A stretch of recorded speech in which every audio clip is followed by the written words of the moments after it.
হাঁপানি রুগী, আমি চারদিক ছুটে বেড়াচ্ছি কুকুরের মতো। আমি কি অপরাধ করেছি? চশমাটা খুলুন। আমি চোর ডাকাত?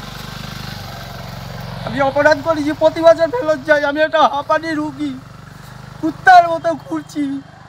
আমরা সাধারণ মানুষ, আমরা কোনো পার্টির নেতা নয়, কোনো নয়, কোনো পুলিশ অফিসার নয়, কেউ না, সাধারণ মানুষ খেটে খাই।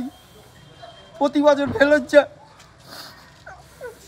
কুকুরের মতো ঘুরছি। চাল নেই, খাওয়া নেই, এর দুয়ারে ওর দুয়ারে সবাই তাড়িয়ে দিচ্ছে। আমার স্ত্রী তাহলে কি ভারতবর্ষের নাগরিক নয়?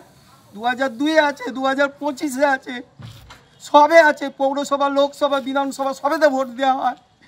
হ্যাঁ, চুরি করে নিয়ে চলে গেছে ভাঙড়ে। যেখানেই যাচ্ছি সব প্রশাসনের দুয়ারে বলছে কি যে তোমার স্ত্রী করে নিয়েছ ওখানে। আরে আমার স্ত্রী ভোটের নিয়ে কিছুই জানেনি, কীভাবে ভোট দিতে হয় সেটা জিজ্ঞেস করে যায়।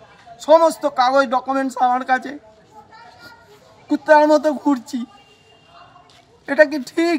জোরাত করে আবেদন করছি যেন আমার প্রশাসন যেখানে ভোটার সেখানে যেন পৌঁছে দেয়।